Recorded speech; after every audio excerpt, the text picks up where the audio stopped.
नमस्कार दोस्तों, मैं Dharmendra Verma online study with DK में आपका बहुत बहुत स्वागत करता हूं। आज हम बात करने वाले हैं बाल विकास एवं शिक्षा शास्त्र में महत्वपूर्ण कथन एवं परिभाषाओं के बारे में। टोटल 60 प्रश्न लिए हैं जो कि काफ़ी इंपॉर्टेंट हैं।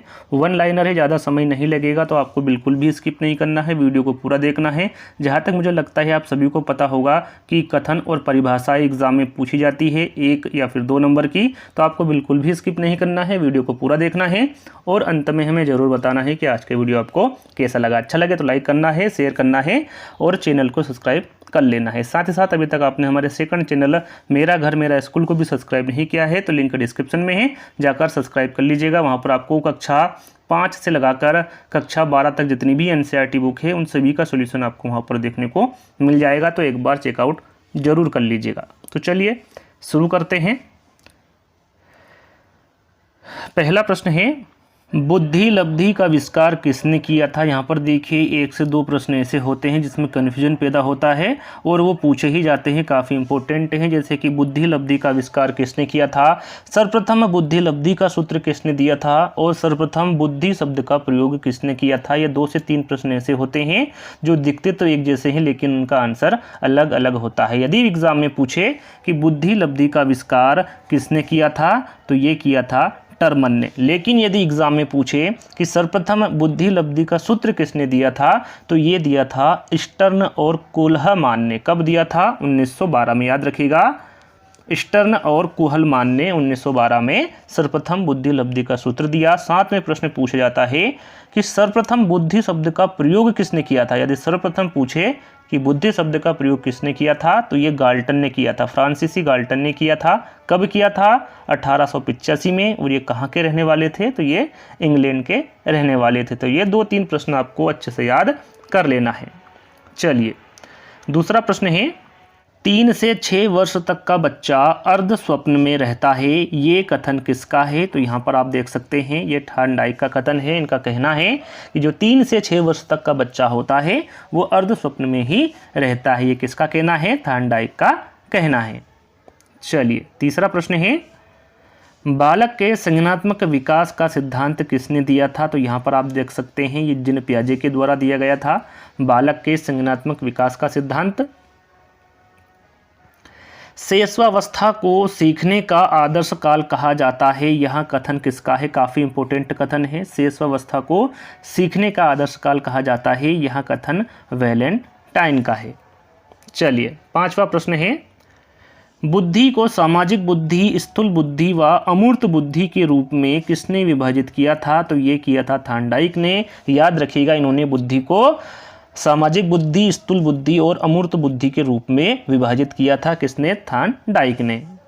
चलिए 6ठा प्रश्न है, बाल्यावस्था को मिथ्या परिपक्वता किसने कहा है। काफ़ी इंपॉर्टेंट है। यहाँ पर देखिए शैशवावस्था, बाल्यावस्था और किशोरावस्था से प्रश्न पूछे जाते हैं। तो यहाँ पर टोटल 90 प्रश्न मैंने लिए हैं। किशोरावस्था, बाल्यावस्था और किशोरावस्था, इन तीनों अवस्थाओं से संबंधित। तो 90 प्रश्न यदि आपने नहीं देखे हैं तो लिंक डिस्क्रिप्शन में या फिर हमारे चैनल के माध्यम से आप इन 90 प्रश्नों को देख सकते हैं। वो भी वन लाइनर है। काफ़ी जल्दी उन प्रश्नों को बताया है और वहाँ पर समझाया भी गया है, तो उस वीडियो को देख लीजिएगा। यदि प्रश्न में पूछे कि बाल्यावस्था को मिथ्या परिपक्वता किसने कहा है तो वो रास ने कहा है। चलिए पदानुक्रमिक बुद्धि सिद्धांत के प्रतिपादक का नाम बताइए। तो वह बर्नर ने पदानुक्रमिक बुद्धि सिद्धांत दिया है, तो बर्नर हमारा राइट आंसर होगा। चलिए वातावरण वह बनावटी शक्ति है जो हमें प्रभावित करती है, यह किसका कथन है। काफ़ी इंपॉर्टेंट कथन है। तो ये रास के द्वारा दिया गया कथन है कि वातावरण वह बनावटी शक्ति है जो हमें प्रभावित करती है। चलिए शैशवावस्था द्वारा जीवन का पूरा क्रम निश्चित होता है, यह कथन किसका है। तो ये एडलर का है। काफ़ी इंपॉर्टेंट कथन है। शैशवावस्था द्वारा जो जीवन का पूरा क्रम होता है वो निश्चित होता है, यह कहना किसका है। ये एडलर का कहना है। काफ़ी इंपॉर्टेंट है। मैं 2 बार प्रश्न और आंसर को इसलिए रिपीट कर रहा हूँ ताकि आपको ये जल्दी से जल्दी याद हो जाए। तो यहाँ पर 10वां प्रश्न है हमारा कि अभिवृद्धि से आशयी शरीर व शारीरिक अंग में भार तथा आकार की दृष्टि से वृद्धि होना है, ऐसी वृद्धि जिसका मापन संभव हो, यहाँ किसका कथन है? तो यहाँ पर आप देख सकते हैं ये सोरेनसन का कथन है कि अभिवृद्धि से आशयी शरीर व शारीरिक अंग में भार तथा आकार की दृष्टि से वृद्धि होना है, ऐसी वृद्धि जिसका मापन संभव हो। तो ये किसका कथन होगा? सोरेनसन का कथन होगा। चलिए 11वां प्रश्न है, बुद्धि कार्य करने की एक विधि है, यहाँ किसका कथन है? तो यहाँ पर आप देख सकते हैं ये वुडवर्थ द्वारा कहा गया है कि बुद्धि कार्य करने की एक विधि है। चलिए 12वां प्रश्न है, बहुमानसिक योग्यता का सिद्धांत किसने दिया था? काफ़ी इंपॉर्टेंट है। यदि बहुमानसिक योग्यता का सिद्धांत पूछे कि ये किसके द्वारा दिया गया, तो याद रखिएगा ये थॉर्नडाइक के द्वारा दिया गया। चलिए अचेतना का सिद्धांत किसने दिया? इंपॉर्टेंट है, याद रखिएगा ये एडलर के द्वारा दिया गया था। अचेतन का सिद्धांत, मनुष्य को जो कुछ बनना होता है वो प्रारंभ के 4-5 वर्षों में ही बन जाता है, यहाँ कथन किसका है? काफ़ी इंपॉर्टेंट है, एग्जाम में पूछा गया है। तो याद रखिएगा ये फ्रायड का कहना है कि जो मनुष्य जो कुछ भी बनना होता है उसे वो प्रारंभ के 4-5 वर्षों में ही बन जाता है, ये फ्रायड का कथन है। चलिए सीखने में सफल अनुभव अधिक सीखने की प्रेरणा देते हैं, यहाँ किसका कथन है? तो याद रखिएगा ये फ्रेडसन का कथन है कि सीखने में सफल अनुभव अधिक सीखने की प्रेरणा देते हैं। चलिए 16वां प्रश्न है, मानवतावादी मनोविज्ञान के आध्यात्मिक जनक कौन है? तो याद रखिएगा काफ़ी इंपॉर्टेंट है, मानवतावादी मनोविज्ञान के आध्यात्मिक जनक अब्राहम मास्लो है। तो यहाँ पर अब्राहम मास्लो हमारा राइट आंसर होगा। चलिए किशोरावस्था बड़े दबाव, तनाव, तूफान व संघर्ष की अवस्था होती है, यहाँ किसका कथन है? तो ये स्टेनले हॉल का कथन है। इनका कहना है कि जो किशोरावस्था होती है वो बड़े दबाव, तनाव, तूफान व संघर्ष की अवस्था होती है। काफ़ी इंपॉर्टेंट है, एग्जाम में पूछा गया प्रश्न है या फिर कथन कह सकते हैं। तो यहाँ पर 18वां प्रश्न है, टीएटी परीक्षण का निर्माण किसने किया था? यहाँ पर एक क्यूज आपको दे रहा हूँ, आपको टीएटी का पूरा नाम बताना है कि टीएटी हिंदी और इंग्लिश दोनों में ही आपको कमेंट के माध्यम से बताना है कि टीएटी का पूरा नाम हिंदी और इंग्लिश में क्या होगा। तो यहाँ पर टीएटी परीक्षण का निर्माण किसने किया था? तो ये मॉर्गन और मूरे द्वारा किया गया था टीएटी परीक्षण का निर्माण। काफ़ी इंपॉर्टेंट है, तो आपको कमेंट्स के माध्यम से बताना है। तो यहाँ पर अगला प्रश्न है हमारा, कौन मानता है इड ईगो और सुपर ईगो को मानव संरचना का विभिन्न अंग? तो यहाँ पर आप देख सकते हैं फ्रायड ने माना है इड ईगो और सुपर ईगो को मानव संरचना का विभिन्न अंग। चलिए अगला प्रश्न है, बाल्यावस्था को संवेगात्मक विकास का अनोखा काल कहा जाता है, किसके द्वारा कहा जाता है या फिर किसने कहा? तो ये कोल एंड ब्रूस ने कहा है बाल्यावस्था को संवेगात्मक विकास का अनोखा काल। चलिए 21वां प्रश्न है, केवल 2 प्रकार की मूल प्रवृत्ति हैं, मृत्यु एवं जीवन, किसका विचार है? तो यहाँ पर आप देख सकते हैं फ्रायड का विचार है। देखिए यहाँ प्रश्न इस प्रकार भी पूछा जाता है कि फ्रायड ने कितने प्रकार की मूल प्रवृत्ति बताई हैं? तो 2 प्रकार की। कौन कौन सी? मृत्यु एवं जीवन किसके द्वारा बताई गई है? फ्रायड के द्वारा। तो 2 प्रकार से प्रश्न पूछे जाते हैं, तो इन दोनों को आपको याद में रखना है। चलिए अगला प्रश्न है, बुद्धिमत्ता का आधार शारीरिक लक्षण है, यहाँ कथन किसका है? तो यहाँ पर आप देख सकते हैं ये लेवेंटर का कथन है, बुद्धिमत्ता का आधार शारीरिक लक्षण है। चलिए अगला प्रश्न है, अभिप्रेरणा किसी कार्य को प्रारंभ करने, जारी रखने, नियंत्रित करने अथवा नियमित करने की प्रक्रिया है, यहाँ किसका कथन है? तो यहाँ पर आप देख सकते हैं ये गुड के द्वारा दिया गया कथन है। इस बात पर कोई मतभेद नहीं हो सकता है कि किशोरावस्था जीवन का सबसे कठिन काल है, यहाँ कथन किसका है? काफ़ी इंपॉर्टेंट है, एग्जाम में पूछा गया कथन है। तो याद रखिएगा ये किलपेट्रिक का कथन है। तो यहाँ पर अगला प्रश्न है हमारा, किशोरावस्था में जो शारीरिक, मानसिक व संवेगात्मक परिवर्तन होते हैं वे अकस्मात होते हैं, यहाँ कथन किसका है? तो यहाँ पर आप देख सकते हैं ये हल का कथन है। इनका कहना है कि किशोरावस्था में जो शारीरिक, मानसिक व संवेगात्मक परिवर्तन होते हैं वे अकस्मात होते हैं। ये किसका कथन है? हल का कथन है। चलिए अगला प्रश्न है, जड़ बुद्धि वालों की बुद्धि लब्धि कितनी होती है? तो यहाँ पर देखिए जड़ बुद्धि वालों की बुद्धि लब्धि पूछी गई है, तो ये 25 से कम होती है। इस पे मैंने एक ट्रिक भी बनाई है, यदि आपने नहीं देखी है तो उसको देख लीजिएगा, काफ़ी इंपॉर्टेंट है, आपको सरल भाषा में समझाया है, आपको याद हो जाएगी एक ही बार में यदि आप उस वीडियो को देखेंगे। तो यहाँ पर 27वां प्रश्न है हमारा, क्रिया परीक्षण समूह किसकी देन है? तो ये भाटिया की देन है, क्रिया परीक्षण समूह। मनोविज्ञान चेतना का विज्ञान है, यहाँ कथन किसका है? तो यहाँ पर आप देख सकते हैं ये जेम्स का कथन है, मनोविज्ञान चेतना का विज्ञान है, यहाँ किसने कहा है? ये जेम्स के द्वारा कहा गया कथन है। चलिए, मनोविज्ञान शिक्षा का आधारभूत विज्ञान है, यहाँ किसने कहा? तो यहाँ स्किनर द्वारा कहा गया है कि मनोविज्ञान शिक्षा का आधारभूत विज्ञान है। शिक्षा मनोविज्ञान शिक्षण विधियों के चयन में शिक्षक की सहायता करता है, यह कथन किसका है? तो यहाँ पर आप देख सकते हैं यह कथन भी स्किनर का है। इनका कहना है कि शिक्षा मनोविज्ञान शिक्षण विधियों के चयन में शिक्षक की सहायता करता है। यहाँ किसका कथन है? स्किनर का कथन है। चलिए, मनुष्य की अंतर्निहित पूर्णता को अभिव्यक्त करना शिक्षा है, यह कथन किसका है? तो यहाँ पर आप देख सकते हैं ये स्वामी विवेकानंद का कथन है कि मनुष्य की अंतर्निहित पूर्णता को अभिव्यक्त करना शिक्षा है।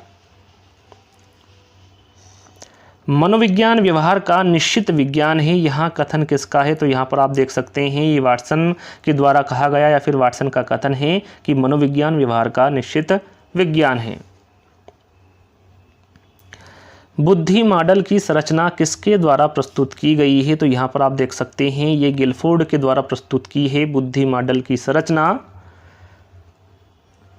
किशोर ही वर्तमान की शक्ति व भावी आशा को प्रस्तुत करता है, यह कथन किसका है? तो यहाँ पर आप देख सकते हैं यहाँ कथन क्रो एंड क्रो का है कि किशोर ही वर्तमान की शक्ति व भावी आशा को प्रस्तुत करता है।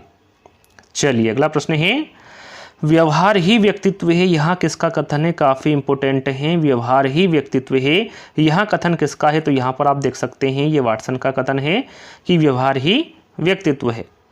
चलिए, अगला प्रश्न है, लिबिडो की अवधारणा का प्रतिपादन किसने किया था? काफ़ी इंपॉर्टेंट है, तो याद रखिएगा फ्रायड द्वारा किया गया था प्रतिपादन लिबिडो की अवधारणा का। मनोविज्ञान वातावरण के संपर्क में होने वाले मानव विज्ञानों का व्यवहारों का विज्ञान है, यहाँ किसका कथन है? तो यहाँ पर आप देख सकते हैं ये वुडवर्थ का कथन है कि मनोविज्ञान वातावरण के संपर्क में होने वाले मानव विज्ञानों का व्यवहारों का विज्ञान है। चलिए, अगला प्रश्न है, माता पिता की शारीरिक व मानसिक विशेषताओं का संतान में हस्तांतरित होना वंशानुक्रम है, यह कथन किसका है? तो यहाँ पर आप देख सकते हैं ये जेम्स ड्रेवर का कथन है कि माता पिता की शारीरिक व मानसिक विशेषताओं का संतान में हस्तांतरित होना वंशानुक्रम है, यह कथन जेम्स ड्रेवर द्वारा दिया गया है। जितने भी कथन और परिभाषा हैं सभी इंपॉर्टेंट हैं, तो आपको याद कर लेना है। तो यहाँ पर अगला प्रश्न है, व्यक्तित्व समस्त शारीरिक जन्मजात व अर्जित वृत्तियों का योग है, यह कथन किसका है? तो यहाँ पर आप देख सकते हैं ये मार्टन का कथन है कि व्यक्तित्व समस्त शारीरिक जन्मजात व अर्जित वृत्तियों का योग है। चलिए, व्यक्तित्व का विकास व्यक्ति में उपस्थित अभिप्रेरकों के द्वारा होता है, यह कथन किसका है? तो यहाँ पर आप देख सकते हैं ये अब्राहम मास्लो का कथन है कि व्यक्तित्व का विकास व्यक्ति में उपस्थित अभिप्रेरकों के द्वारा होता है। किशोरावस्था जीवन का सबसे कठिन काल है, यहाँ किसका कथन है? काफ़ी इंपॉर्टेंट, काफ़ी सरल है, आप सभी को इसका राइट आंसर पता होगा। ये स्टैनले हॉल के द्वारा कहा गया कथन है कि किशोरावस्था जीवन का सबसे कठिन काल है। रुचि का अर्थ अंतर करना है, यहाँ किसका कथन है? तो याद रखिएगा ये भाटिया का कथन है कि रुचि का जो अर्थ होता है वो अंतर करना है, यह कथन भाटिया द्वारा दिया गया है। चलिए, मिनेसोटा बहुपक्षी व्यक्तित्व सूची का निर्माण सर्वप्रथम किसने किया है? यहाँ पर देखिए सर्वप्रथम पूछा गया है, तो ये हाथवे और मैकिनले ने सर्वप्रथम निर्माण किया है मिनेसोटा बहुपक्षी व्यक्तित्व सूची का। तो यहाँ पर हाथवे और मैकिनले राइट आंसर होगा। चलिए, बाल्यावस्था प्रतिद्वंदात्मक सामाजिकरण का काल है, यहाँ कथन किसका है? तो यहाँ पर आप देख सकते हैं किलपेट्रिक का है, काफ़ी इंपॉर्टेंट है। किलपेट्रिक का कथन है कि बाल्यावस्था प्रतिद्वंदात्मक सामाजिकरण का काल है। चलिए अगला प्रश्न है, वंशानुक्रम व्यक्ति की जन्मजात विशेषताओं का पूर्ण योग है, यह कथन किसका है? तो ये B.N. झा का कथन है, काफ़ी इंपॉर्टेंट है। इनके द्वारा कहा गया या फिर इनका कथन है कि वंशानुक्रम व्यक्ति की जन्मजात विशेषताओं का पूर्ण योग है। स्वस्थ शरीर में स्वस्थ मस्तिष्क का निर्माण होना ही शिक्षा है, यह किसका कथन है? तो यहाँ पर अरस्तु का कथन है कि स्वस्थ शरीर में स्वस्थ मस्तिष्क का निर्माण होना ही शिक्षा है। दूरस्थ या परोक्ष वस्तुओं के संबंध में चिंतन करना ही कल्पना है, यह कथन किसका है? तो यहाँ पर आप देख सकते हैं ये मैकडूगल का कथन है कि दूरस्थ या परोक्ष वस्तुओं के संबंध में चिंतन करना ही कल्पना है, यह कथन मैकडूगल के द्वारा दिया गया है। विद्या से अमरत्व की प्राप्ति होती है, ये कहाँ पर उल्लेख है? काफ़ी इंपॉर्टेंट है, तो याद रखिएगा ये यजुर्वेद में उल्लेख है कि विद्या से अमरत्व की प्राप्ति होती है। चलिए, तुम मुझे कोई भी बालक दो और मैं उसे कुछ भी बना सकता हूँ, यहाँ किसका कथन है? काफ़ी इंपॉर्टेंट कथन है और काफ़ी सरल भी है, क्योंकि कहीं ना कहीं आपने इस कथन को पढ़ा होगा। तो यहाँ कथन किसका है? वाटसन का है। वाटसन का कहना है कि तुम मुझे कोई भी बालक दो और मैं उसे कुछ भी बना सकता हूँ। तो ये किसका कहना है या फिर किसका कथन है? तो ये वाटसन का कथन है। चलिए, पाठ्यक्रम शिक्षक के हाथों में एक साधन है जिससे वह अपने छात्र को अपने कला कक्षा में अपने शैक्षिक लक्ष्यों के अनुसार ढालता है, यह कथन किसका है? तो यहाँ पर आप देख सकते हैं ये बकिंघम का कथन है। चलिए, बुद्धि सीखने की योग्यता है, यह कथन किसका है? तो यह कथन भी बकिंघम का है कि बुद्धि सीखने की योग्यता है। चलिए अगला प्रश्न है, बुद्धि अमूर्त चिंतन की क्षमता है, यह कथन किसका है? तो यहाँ पर आप देख सकते हैं ये टर्मन का कथन है कि बुद्धि अमूर्त चिंतन की क्षमता है। चलिए अगला प्रश्न है, मनोविज्ञान मानव प्रकृति का अध्ययन है, यह किसका कथन है? तो यहाँ पर आप देख सकते हैं ये बोरिंग के द्वारा कहा गया या फिर बोरिंग का कथन है कि मनोविज्ञान मानव प्रकृति का अध्ययन है।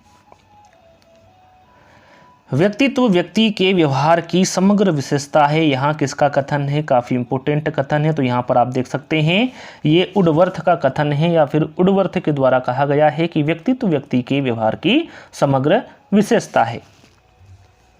चलिए अगला प्रश्न है, चिंतन संज्ञानात्मक पक्ष में एक मानसिक क्रिया है, यह कथन किसका है? तो यहाँ पर आप देख सकते हैं काफ़ी इंपॉर्टेंट कथन है, ये रास के द्वारा कहा गया या फिर रास का कथन है कि चिंतन संज्ञानात्मक पक्ष में एक मानसिक क्रिया है।